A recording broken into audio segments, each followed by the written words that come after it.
नमस्कार जय जगन्नाथ जय गुरु ମୁଁ ଦେବରାଜ ୱେଲକମ୍ କରୁଛି my YouTube channel Devraj live vision. ଦେବିନି ମାରେ ଦେବିନି ଚକମା ଦେବିନି। ଆପଣମାନେ କେମିତି ଅଛନ୍ତି? ମୁଁ ତ ଭଲରେ ଅଛି। ଆଶା କରୁଛି ଠାକୁରଙ୍କର ଆପଣମାନେ ଭଲରେ ଥିବେ। ଭଗବାନ ସମସ୍ତଙ୍କର ମଙ୍ଗଳ କରନ୍ତୁ। ଆସନ୍ତୁ ଯିବା ଗୋଟେ ନୂଆ ବ୍ଲଗ୍କୁ।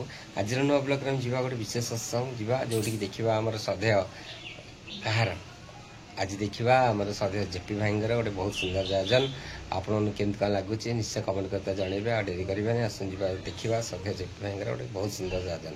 ଆସନ୍ତୁ। ଯେତେବେଳେ ସଦାଚାରୀ ହୁଏ, ଯେତେବେଳେ ମଣିଷ ଭିତରେ ସେଇ ଯୋଉ ଠାକୁରଙ୍କର ବୀଜ ମନ୍ତ୍ର ସେ ପ୍ରାପ୍ତ ହୁଏ, ଆଉ ଲୋକଟା ଯେତେବେଳେ ଇଷ୍ଟଭୂତି ପରାୟଣ ହୁଏ, ତାପରେ ସ୍ୱସ୍ତୟିନୀ ବ୍ରତର ଯୋଉ ଅତି ଅଦ୍ଭୁତ ଶକ୍ତି ରହିଛି, ତାକୁ ଯେତେବେଳେ ଗୋଟେ ଲୋକଟେ ଗ୍ରହଣ କରିକିରି ତାର ଚିତ୍ତ ଜଗତରେ ସେ ତାର ପରମ ପିତାଙ୍କୁ ନେଇକିରି ଏକ ଲୟରେ ସେଇ ଯୋଉ ଭକ୍ତିରେ ଯଦି ଚାଲୁଥାଏ, ତେବେ ସେ ପରମ ପିତାଙ୍କ ଦୟାରୁ ତାର ନିଜ ଜୀବନର ପରିବେଶର ମଙ୍ଗଳ ଏ ସବୁ ପାଇଁ କିଛି କିଛି ଚିନ୍ତା କୁଆଡେ ପରମ ପିତା ଯୋଗାଣ ଦିଅନ୍ତି।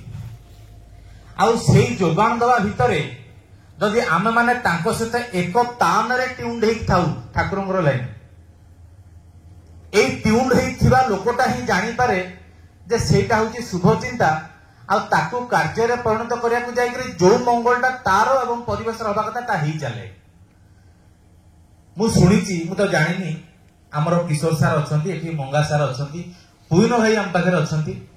ଏଠି ଆଗରୁ ଏ ଗ୍ରାମରେ ସତ୍ସଙ୍ଗ ହଉଥିଲା, ଏ ଘରେ ବି ହଉଥିଲା। କିଛି ଭାଇ ମାନେ ଚିନ୍ତା କଲେ ଯେ ଆମେ ଏଠି ବି ଗୋଟେ ସତ୍ସଙ୍ଗ କରିବା।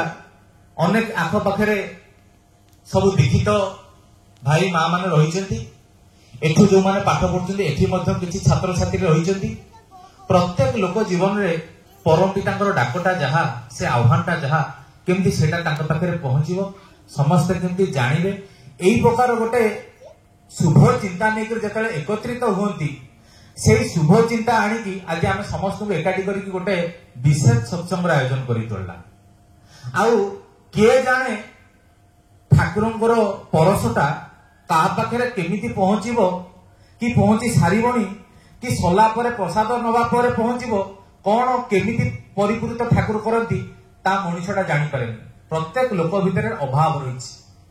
ଆମେ ଯେ ଠାକୁରଙ୍କର ଦୀକ୍ଷା ନେଇଛୁ, ଆମ ଭିତରେ ଅନେକ ପ୍ରକାର ଅଭାବ ରହିଛି, ଅନେକ ପ୍ରକାର ଚାରିତ୍ରିକ ତ୍ରୁଟି ରହିଛି, ଅନେକ ପ୍ରକାର ଭଲ ଭଲ ଗୁଣର, ଭଲ ଭଲ ସଦଭ୍ୟାସର ଅଭାବ ରହିଛି, ଯାହା ଫଳରେ ଆମେ ଆମ ଜୀବନରେ ଅନେକ ପ୍ରକାର କୃତ କାର୍ଯ୍ୟରେ ବାଧା ହଉଛି, ଆମେ ଆମ ଜୀବନରେ ଉନ୍ନତି କରିବାରେ ଆମେ ସଫଳ ହେଇପାରୁନୁ, ବିଭିନ୍ନ ପ୍ରକାର ଅସୁବିଧା ଭିତରେ ଟିକେ ଆମ ଜୀବନଟା ଗତି କରେ।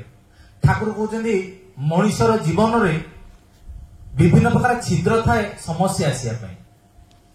ସେଇ ଯେ ମଣିଷ ଭିତରେ ଅଭାବ ରହିଲା, ଯୋଉ ଅଭାବଟା ଯୋଗୁ ତା ଜୀବନରେ ସେ କୃତକାର୍ଯ୍ୟ ହେଇପାରୁନି, ପରମ ପିତାଙ୍କୁ ଧରିଲେ ମଣିଷର ଯାବତୀୟ ଅଭାବ, ସବୁ ଅଭାବକୁ ପୂରଣ କରିପାରନ୍ତି। ତେଣୁ ତାଙ୍କୁ କୁହାଯାଏ ଭାବି ପୁରୁଷ।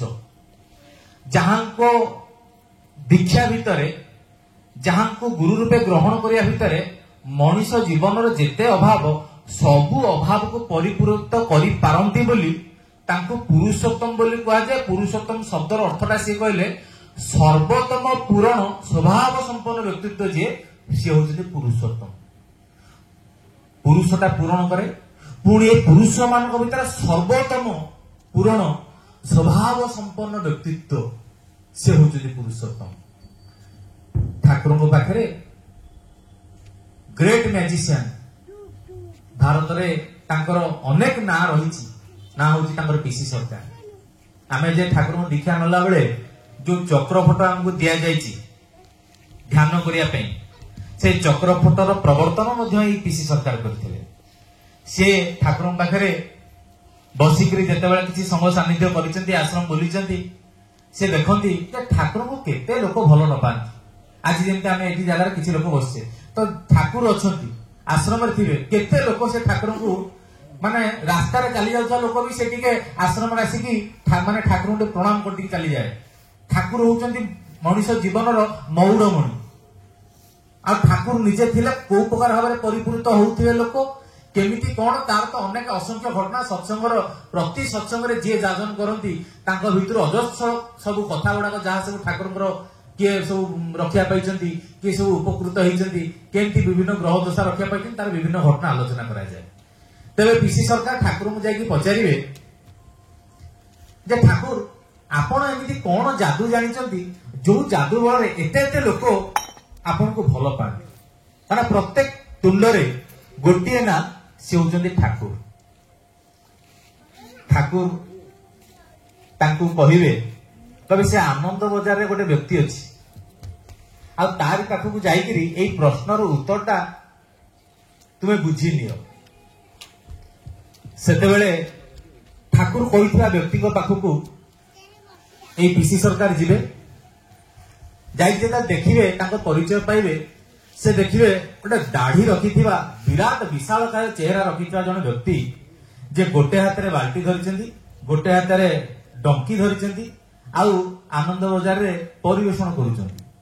से जाई पचारे गए आज्ञा आपण ना कोन एया से हां ना मते ठाकुर पठेले आपण पाखु गोटे प्रश्नर उत्तर बुझी नवा पई से तो कहिबे अबे कोन ना मु ठाकुर को पचारली आपण पाखरे एमती कि जादू अछि जो जादू बल एते एते लोक आपण को भल पाती आपण पाखरे रहंती आपण की जादू जानते आ सेटा मु पचारल ठाकुर मते आपण पाखु तार उत्तरटा जानि नवा पई कहले।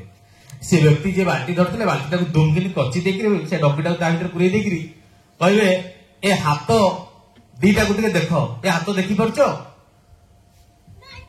तबे एई हाथ रे मु केते लोकंकर सर्वस्व लुंठन करिछि केते लोकंकु मारणात्मक आक्रमण करिछि केते लोकंकर जीवन हानि हेछि केते लोकंकर घर भांगी देछि एई हाथ आज एई हाथ ठाकुरंकर आश्रम भीतर अमृत परिवेषण करुछि जो हाथ अन्यर क्षति करुथला सेई हाथ आज मंगल परिवेषण करुछि आ तांको कहिबा भितरे एते गोटे प्रकार एमिति गोटे उग्र भाव थिला जहां देखि पीसी सरकार किछि समय पर्यंत मध्य छानिया जाइथिबे से कथा सुनी सबै से बुझी पारिथिबे जे प्रकृत रे ठाकुर जोठी गोटे धोती आ साधारण पैताटे पकी जोठी बसिचंती खट उपरे हजार हजार लोक ठाकुर पाखरे आसिकरी तांकर जीवन उत्सर्ग करिचंती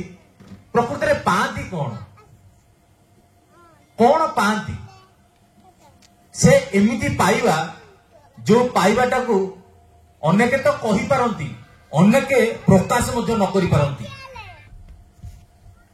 अनेक प्रकाश मध्य करि पारंतीनी जे ठाकुर धरि कोन पाइजु आमे ठाकुरंकर आश्रम भितरे जने कम अल्प बयसरु जने झियोटी तार स्वामी गत हो जाइछि विधवा हो जाइछि से आश्रम पाखे आश्रम रे रहिछि स्त्री लोकंकर टिके सब जेमती थाए सब टिके गंजणा दवा टिके ताकू थट्टा परिहास करिबा विभिन्न समय से आश्रम भीतर थिबा मध्य अनेक मां मानक ठारू से बहुत थट्टा परिहास मध्य बहुत जिनस से सुने आउ जेहेतु तार स्वामी नाही तार परिवार नाही ताकू बहुत लोग बहुत कथा कहते तार मन सब उदासीन होइक रहउथाय अल्प बयस रे झियोटी से ठाकुर पाखे जाए गोटे समय थाए से ठाकुर पाखे बसे ठाकुर जहाँ आलाप आलोचना करते शुणे जदि तार निजर किसी कथा थी कहू नते किसी ना से आसी घर को आसे तार रहा जगह दिने ठाकुर कहले ए माँ तो जीवन में तू कौन पाइछु सेठू से माँ टी आश्चर्य कि ठाकुर चाहे कह तू कह तो जीवन में तू कौन पाइछु सी ठाकुर मुह को चाहे भाव कौन मु पाई ठाकुर कहे व्यस्त हबार किसी ना मत काली उत्तर देले चलो हौ एपटे घर को आसिक दिन जाक बसिकी माटी भावुची कौन मु पाइली बाप बयस बाहा नी जो बाड़ुआ बयस थी केमी बापर अवस्था केमी मार अवस्था सी जो बाड़ुआ जो घर से झील था से घर अवस्था तो भाभी भाविकी आसला कहला घरे मते बाहा करदेले स्वामी चलीगला पर शाशु शशुर जो अत्याचार तापरे विभिन्न प्रकार अन्य लोक कम बयस झीर रूप अच्छी ये अच्छी तेणु ताकू विभिन्न प्रकार लोक केमती खराब नजर देखिकी परिवेश बहुत लोक ताकू बहुत प्रकार माने जिनस करने चेष्टा करछंती से जो कष्ट से जो ये सब से भावी पाई कौन मु तो देखुची मो जीवन प्रति पदक्षेप समस्या दुख कष्ट समस्या दुख कष्ट विभिन्न जिनस प्रत्येक पदक्षेप मोर आखिर लुह बही चली आ ठाकुर ये प्रश्न मु पाई कौन राति पाईगला ता परदिन ठाकुर पाखक जीवे ठाकुर पाखर जाऊकी बसवे प्रणाम करेंगे ठाकुर माटी दिग को स्नेहल दृष्टि चाहिए बोले माँ किसी भाविलु सेठू माटी सम्मति जणिक कह हाँ ठाकुर ना कौन पाइल तो जीवन में ना ठाकुर मु जीवन में आपण को पाई सेटा ठाकुर ठाकुर गोटे गोटे अद्भुत आम तो देखिनु से सब जिनस ठाकुर कड़ा छोट पिला भली चपलता एमती थिला ठाकुर कहते बेस बेस ताई ताई ताई ताई माने भारी बस बस तू ठीक धरिचु ठीक कहूचु जहां को पाइले अप्राप्य किसी रहे ना कि तांकु जे पाइचु एकटा किसी कहलेनी ए जो खुशी है कि बेस बेस ताई ताई ताई ताई ए जो कथाटा बहुत कथा जीवन सब हरैकी भी जहां को आम पाइचु आम जाणिनु कौ शक्ति पाखे आम आसी पहुंची ये आलोचना प्रसंग ठाकुर अच्छी जड़े ता जीवन अनेक दुख समस्या भीतर ठाकुर पाखु आसिक जो समस्या कथा ठाकुर को कहे ठाकुर दूर साला एते बड़ सुख भितर पुणी दुखर कथा भावुचु सुखटा कौन ना तू जे तो जीवन में परम पिता को पाई जाइचु रे आई परम पिता को पाई जावाटा जे केते बड़ सुख आ ये सुखटा भितर अतीतर बीती जाइथिबा एते दुखर कथा भावुचु आमे कहीं जानबू जे परम पिता को पाइबाटा केते बड़ सुख केते बड़ धन आमे जहां देखुचु आम पाखरे नाही आमे जहां को फोटो रखिचु घरे जहां को नामटा पाइचु भितरे जहां को इष्टमती निवेदन करूचु जोटी विपद पड़िले जंती हम कुहाई ऋतिक दादा कहउचंती नाम करलिबो सब समस्या समाधान हो आमे जानिनु आम भितरे की असंभव शक्ति सेही दिन जो दिन दीक्षा नहीं से दिन प्रवेश कर ठाकुर ठाकुर को सूक्ष्म रूप आम भितर अच्छी विपद किसी ठाकुर पाखक जावा दरकार नहीं अंतर भितर ठाकुर अंतर ठाकुर जो जागी उठती से ठाकुर पाखे से प्रार्थना मंजूर उठे आई अंतर भितर गोटे लोक जब ठाकुर को ठीक भाव में प्रार्थना करे ठीक भाव में व्याकुलता बहुत बड़ जिन धर्म जगत में बहुत बड़ जिन व्याकुलता ठाकुर बसी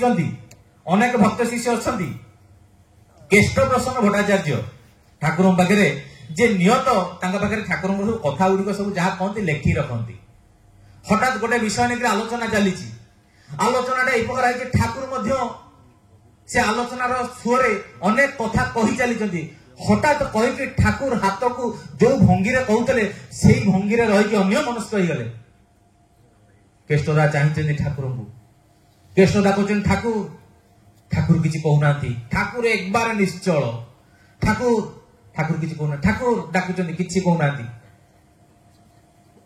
ठाकुर को मुह को केष्टदा चाहते कौन ठाकुर हला ठाकुर कहते एमती कहीं हठात रहीगले हठात किसी समय ठाकुर स्वाभाविक अवस्था फेरी आसो ठाकुर केष्टदा को चाहे हाँ केष्टदा कौटी थे केष्टदा ठाकुर ठाकुर कौन है आपणकर यही जो अवस्था कौन से ठाकुर कहे अरे दिन जाकर काम करी महाप्रभु श्रीकृष्ण जिते आसिकी जो व्यंजन जहाँ जे आमर कौन से श्रीकृष्ण धर्मपत्नी रुक्मिणी जिते बाढ़ी देती से महाप्रभु श्रीकृष्ण अन्न मुठा नेउचंती कहले आउ नबा हेलानी सेपटे द्रौपदी जे डाकिला अन्नटा थुआ गला आउ गले द्रौपदी को रक्षा करिया पई केशोदा कहले ठाकुर आपनकर ये अन्य मनस्कता आउ श्रीकृष्णकर द्रौपदी को वस्त्रहरण करिया संगे यार संपर्क कौन रही से ठाकुर कहले अरे अदूर गोटे गाँव रे गोटे अल्प बयस सेमती गोटे विधवा माटी से तार घरे रहुची तार पड़ोसी रे गोटे दुष्ट व्यक्ति ताको बहुत दिन धरिक गोटे खराब नजर रे ता प्रति गोटे काम दृष्टि नहीं रही थाए केतेबेले मौका मिले से तार जो इच्छाटा चरितार्थ कर तोलिबो आ सी आसीची बेतले बाहर की आसीची अंधार राति परिश्रा करने जो बाहर को आसी छकी थिबा दुष्ट व्यक्ति ताकू माड़ी बसी झीटी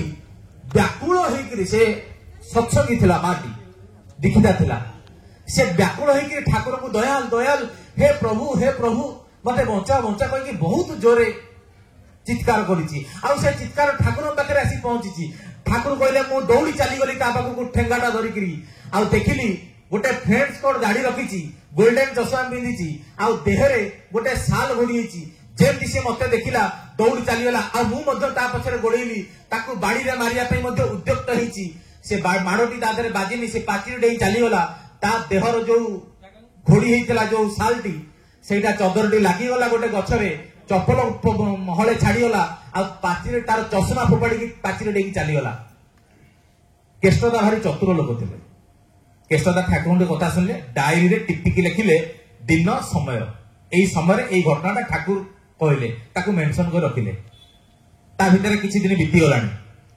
अनेक लोक ठाकुर को दूर प्रणाम करछन्ती विभिन्न लोक सब के विभिन्न जगह रे आंब पिजोली विभिन्न जिनस हले ठाकुर को आणते ठाकुर जस्ट खाली देखि दियंती कहबे जा पर्व को दे दिया विभिन्न जिनस एई सब व्यापार चली ता भितर गोटे माटे दूर थाई कि कांदी कांदी आसिला आसिक ठाकुर प्रणाम कला भे भे तार कांद बढ़ीगला कौच ठाकुर ठाकुर आपण से दिन नथिले एमती कही आसुची ठाकुर कहले थाक थाक थाक थाक थाक माने ताको रह तू रही जा केशवदा भी अछंती सेठी केशवदा देखिले कोन घटना केशवदा डायरी की धरिकी काखरे जाकी गले से माटी पाखु माटी गोटे जगह रे जाई कोन रे छेड़े तो मां कोन हिची की काहे तमे एमती कांदुथलो कोन पई ठाकुर को एमती करिवो से माटी जो घटना वृत्तांत से दिन केशवदा पाखे वर्णना करेंगे केशवदा डायरी खोली जो देखीदे से दिन काल एक्जाक्ट समय पूरा मिसी जाऊँगी घटना सांगे से केशवदा आश्चर्य होती कहते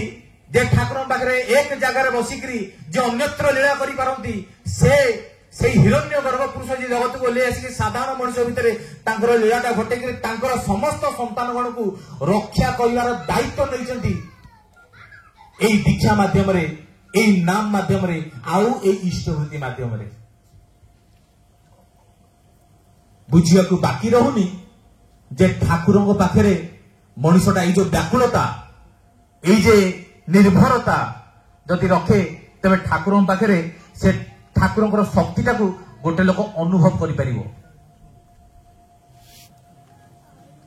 पूज्य मणिलाल दा आम भेट होइथिलु देवरे जन भाई प्रश्न कले ये स्वस्थनी विषय से गोटे कथा कहले कथा भारी मन को छुईला कहले सबुठ बड़ जिन हूँ ठाकुर प्रति भल पाइबा स्वस्थनी नेले ये नेले किसी कथा नहीं गोटे मूल गोटे जिन रही आम ठाकुर को केते भल पाऊ आई भल पाइबा को केन्द्र करी मनुष्यर चारित्रिक परिवर्तन यही भल पाइबा को केन्द्र करी से ठाकुर जो अम्य परशटा यही भल पाइबा को केन्द्र करी कुआड़े मिले ठाकुर कहते मते जे टिके भल पाए टिके माने ठाकुर कहते अकृत्रिम भाव से भल पाइबार टिके काणी जाएटा को ठाकुर कहते मो केते बार से स्मृतिटा को रोमंथन करे माने सी जे मते दिने भल पाइतला टिके जे भल पाए आउ परम पितांकर विधिर दृष्टि प्रत्येक लोकटा को देखुची किए ठाकुर कौन करुची किए कपटता आचरण करुची किए मान अभिमान नहीं बही किए मान दोष आकांक्षा एठी इष्टकर्म करुची किए कौन करुची प्रत्येक लोकर भावटा को से देखती रामकृष्ण परमहंस कहला भाया अरे आम जो इष्टवृत्ति दौचे आमको कौन कहूँ इष्टवृत्ति दवा समय प्रत्याशा विहीन भाव व्याकुलतार सहित केते आमर ठाकुर कौन नियंती ठाकुर ये दबार आवेग टीपक नियंती आउ किछि नहीं दबार आवेग केते आमे दबा पे आम भीतर व्याकुलता केते से रामकृष्ण परमहंस सुंदर उदाहरण देखिए कहते अरे जड़े ब्राह्मण लोक सी पूजा करुवे इष्ट देवता किसी काम रही विभिन्न कौ कम गोटे जावाक बाहर छोट बालक ମାନେ ଯାହାର ବୁଦ୍ଧି ସୁଦ୍ଧି କିଛି ହେଇନି ତାକୁ କହିଦେଇ ଯିବେ ଶୁଣ ମୁଁ ଯାଉଛି ଗୋଟେ କାମକୁ ତୁ ଯାଇକିରି ଟିକେ ଆଜି ଠାକୁର ଭୋଗ ଲଗେଇଦୁ। ବାପା କହିଦେଇ ଗଲେ। ପୁଅ ତାର ସମୟ ଯେତେବେଳେ ହେଲା ସିଏ ତାର ଭୋଗ ଆଣିକି ଠାକୁର ପାଖରେ ଥୋଇ ଦେଇକିରି କହୁଛି ହେ ଠାକୁରେ ମୁଁ ଭୋଗ ଥୋଇଲି ତମେ ଭୋଗ ଖାଅ। ଠାକୁର କାହିଁ ଭୋଗ ଖାଇବେ? ସିଏ ବାର ବାର ହେ ଠାକୁରେ ମୁଁ ଭୋଗ ଥୋଇଲି ତମେ ଭୋଗ ଖାଇଦେଲେ ମୁଁ ଯିବି ଖେଳିବାକୁ, ତମେ ଟିକେ ଭୋଗ ଖାଇଦିଅ। ହେ ଠାକୁରେ ତମେ ଭୋଗ ଖାଇଦିଅ। ବାରମ୍ବାର ବାରମ୍ବାର କହୁଛି। ଯେତେବେଳେ ଦେଖିଛି ଠାକୁର ଖାଇନାହାନ୍ତି କାନ୍ଦିଲା, କହିଲା ହେ ଠାକୁରେ ତମେ ଯଦି ଭୋଗ ନ ଖାଇବ ମୁଁ ଖେଳିବାକୁ ତ ଯାଇପାରିବିନି। ଲାଷ୍ଟକୁ ବାପା ଆସି ସିଏ ମତେ ବହୁତ ବାଡେଇବେ, ବହୁତ ଇଏ କରିବେ, ତମେ ଦୟାକରି ଭୋଗ ଖାଅ। ଆଉ ସେ କୁନି ବାଳକଟିର ତାର ଭାବଟା ଏ ପ୍ରକାର ଥିଲା, ପ୍ରଭୁ ଆସିବେ ଭୋଗ ଗ୍ରହଣ କରିବେ। ବାପା ଯେତେବେଳେ ତାର କର୍ମକ୍ଷେତ୍ରରୁ ଫେରିକି ଆସିକି ଯେତେବେଳେ ପୁଅ ଭୋଗ ଲଗେଇଲୁ ନା, ହଁ ଭୋଗ ଲଗେଇଲି। ନା ଭୋଗ କାଇଁ? ନା ଭୋଗ କଣ ଅଛି, ଭୋଗ ପୁରା ଠାକୁର ଖାଇଦେଲେ। ବାପା କହିଲେ କି ଆଶ୍ଚର୍ଯ୍ୟ କଥା, ଭୋଗ ଆରେ ଭୋଗଟା କଣ କଲୁ, କଣ ଖାଇଦେଲୁ କି ସବୁ? ନା ନାଇଁ ସବୁ ଖାଇନି, ଭୋଗ ତ ଠାକୁରକୁ ଖାଇଦେଲେ। ନା କଣ? ନା ମୁଁ ଏଇଆ କଲି, ଯାହା ଯାହା କଲା ତା କହିଲା ଏମିତି ଠାକୁର ଆସିଲେ ଖାଇଲେ। ବାପାର ସେଠି ଚୈତନ୍ୟ ଉଦୟ ଯେ ମୁଁ ଏତେ ଦିନ କାଳ ପୂଜା କରିଛି ମୋ ହାତରେ କେବେ ଖାଇଲେନି, କିନ୍ତୁ ଛୋଟ ମୋର ପିଲାଟା ଭିତରେ ଯେ ମନ୍ତ୍ର ଜାଣିନି କିଛି ଜାଣିନି ତା ହାତରୁ କେମିତି ଖାଇଦେଲେ? ଥିଲା କଣ? ଥିଲା ଏଇ ବ୍ୟାକୁଳତା, ଥିଲା ଦବାର ଆବେଗ। ଆଉ ଏଇ ଆବେଗଟା ନେଇକିରି ଭଗବାନ ଶ୍ରୀକୃଷ୍ଣ ଗୀତାରେ କହିଛନ୍ତି ଯେ ଯଥାନ୍ ପ୍ରପଦ୍ୟନ୍ତେ ତାଂସ୍ ତଥୈବ ଭଜାମ୍ୟହମ୍। ଯିଏ ମତେ ଯେଉଁ ପ୍ରକାର ଭାବରେ ଭଜନା କରେ ସେ ମତେ ତଦନୁରୂପ ପ୍ରାପ୍ତ ହୁଏ। ଆଉ ଏଇ ଭଜନା କରିବାର କୌଶଳଟା ଶିଖି ନେବା ପାଇଁ ଆମର ସତ୍ସଙ୍ଗର ଆୟୋଜନ। ଆମେ ଇଷ୍ଟକୁ କେମିତି ଭଜନା କରିବୁ? ସତ୍ସଙ୍ଗ ତ ଅନେକ ଜାଗାରେ ହୁଏ।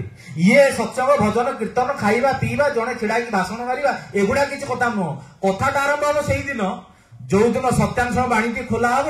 ସର୍ବପ୍ରଥମ ଦୁର୍ବଳତା ଭିତରେ ଯୁଦ୍ଧ କରିବାକୁ ହବ। ପାଞ୍ଚଟା ଭାଇ ଆଲୋଚନା କରିବେ, ପାଞ୍ଚଟା ମା ଆଲୋଚନା କରିବେ, ଶେଷରେ ପୁଣି ନାହିଁ ବୁଝେଇଦେବେ କଣ ସେ ବାଣୀଟିର ଅର୍ଥ। ଆଉ ତାକୁ ଶୁଣିକି ଯାଇକିରି ଆମେ ଆମ ଜୀବନରେ ଅଭ୍ୟାସ କରିବା ପାଇଁ ଚେଷ୍ଟା କରିବୁ। ଆରମ୍ଭ ହବ ସେଇଠୁ ସାଧନା। ଠାକୁରଙ୍କ କଥାଟା ବୁଝିଲୁ, କାନରେ ପଡିଲା ଶୁଣିଲୁ, ଯାଇକି ଅଭ୍ୟାସ କରିବୁ। ଠାକୁରଙ୍କ ଦୀକ୍ଷାଟା ଭିତରେ ସାଧନା ରହିଛି। ଦୀକ୍ଷା ନେଲେ ଗୋଟେ ଲୋକର ଆଖି ମାନେ ଆକାଶ ପାତାଳ ଫାଟି ଉଠିକିରି କଣ ଗୋଟେ କାଲି ସକାଳ ହେଇଯିବ ସେମିତି କିଛି ନୁହେଁ। ରାତାରାତି ଗୋଟେ କଣ ଗୋଟେ ବହୁତ ଲୋକ ଭାବନ୍ତି ଏଇ ଠାକୁରଙ୍କ ଦୀକ୍ଷା ନେଲି ଇଷ୍ଟବୃତ୍ତି କଲି କଣ ସବୁ ଯାଇକି ଆନନ୍ଦ ବାଢିଲି, ସେ ପଇସା ଦେଇଥିଲି ଉତ୍ସବ କଲେକ୍ସନ କାହିଁ କିଛି ହେଲାନି। ନାଇଁ, ସାଧନା ସାଧନା। ପୂଜ୍ୟ ବସୁନ୍ଧା ଥିଲେ, ତାଙ୍କୁ ପଚରାଗଲା ସାଧନାର ଅର୍ଥ କଣ? ବସୁନ୍ଧା କହିଲେ ସାଧନା ମାନେ ସୁ ଅଭ୍ୟାସ। ଜୀବନ ଭିତରେ ଆମକୁ ଠାକୁର ଯୋଉ ଯୋଉ ନୀତି ନିୟମ ଗୁଡାକ ଦେଇଦେଲେ ତାକୁ ଆମ ଜୀବନ ଭିତରେ ପାଳି ନେବାଟା ହଉଛି ସାଧନା। ଆଉ ଏଇ ସାଧନାରେ ଉନ୍ନତି ଲାଭ କଲେ ଠାକୁର କହିଲେ ଉନ୍ନତିଟା ଆସିବ। ଆଉ ସମୟ ତ ସଂକ୍ଷିପ୍ତ, ବିଶେଷ କିଛି କହିବାର ନାହିଁ। ଏଇଟା ଆରମ୍ଭ ବି ନୁହେଁ, ଏଇଟା ଗୋଟେ ଆୟୋଜନ। ଆରମ୍ଭ କେବେଠୁ ହେଇସାରିଛି। ୟା ପରେ ଯୋଉ ସତ୍ସଙ୍ଗ ଆମେ ଚିନ୍ତା କରୁଛେ ଶନିବାରକୁ ଶନିବାର କରିବା, ପ୍ରତ୍ୟେକ ଆମେ ଚେଷ୍ଟା କରିବା ଏଠିକି ଆସିବା ପାଇଁ। ଆଉ ଠାକୁରଙ୍କର ଯୋଉ ଭାବାଦର୍ଶ, ତାଙ୍କର ଯୋଉ ଯାହା କିଛି ବଞ୍ଚିବା ବଢିଆର ଯୋଉ ଠାକୁର ପଦ୍ୟ ଗଦ୍ୟ ଆକାରରେ ଏତେ ବାଣୀ ପୁସ୍ତକ ଦେଇଛନ୍ତି, ଆମେ ଚେଷ୍ଟା କରୁଛେ ଭାଇମାନେ ସମସ୍ତେ କେମିତି ଠାକୁରଙ୍କ ଜୀବନଟେ ପଢିକି ଆମେ ଆଲୋଚନା କରିବା। କଣ ଠାକୁରଙ୍କ ସତ୍ୟାଂଶଟେ ଦିଆଅଛି, କଣ ନାରାୟଣୀରେ ଦିଆଅଛି, କଣ ଚଲାସାଟେ ଦିଆହେଇଛି, ଯୋଉଟାକୁ ଆମେ ନିଜେ ପଢି ବୁଝିପାରୁନୁ। ଆମେ ବିଭିନ୍ନ ଭାଇମାନଙ୍କ ଭିତରେ ସତ୍ସଙ୍ଗ ଆସିକିରି ଆଲୋଚନା ଭିତରେ ଶୁଣି ନେଇକିରି ଆମେ ଆମ ଜୀବନରେ ଲଗେଇବାରେ ଚେଷ୍ଟା କରିବା। ଶେଷରେ ଯୋଉମାନେ ଆଜି ଏ ସତ୍ସଙ୍ଗ ଆୟୋଜନ କରିଛନ୍ତି ତାଙ୍କର ପଞ୍ଚ ମହାଜୀବନ ମଙ୍ଗଳମୟ ହେଉଠୁ ପରମ ପିତାଙ୍କ ନିକଟରେ ପ୍ରାର୍ଥନା, ଏବଂ ଆପଣମାନଙ୍କର ସମସ୍ତଙ୍କର ଜୀବନ ମଙ୍ଗଳମୟ ହେଉଠୁ ଏହା ହିଁ ପରମ ପିତାଙ୍କ ନିକଟରେ ବିଶେଷ ପ୍ରାର୍ଥନା। ଜୟ ଗୁରୁ। ଆଜିର ବ୍ଲଗ୍ ତ ଆମେ ଦେଖିଲେ କିନ୍ତୁ ସଦା ଜ୍ୟୋତି ଭାଇଙ୍କର କେତେ ସୁନ୍ଦର ଆୟୋଜନ। ଆପଣମାନଙ୍କୁ କେମିତି କ'ଣ ଲାଗିଲା ନିଶ୍ଚୟ କମେଣ୍ଟ କରି ଜଣାଇବେ।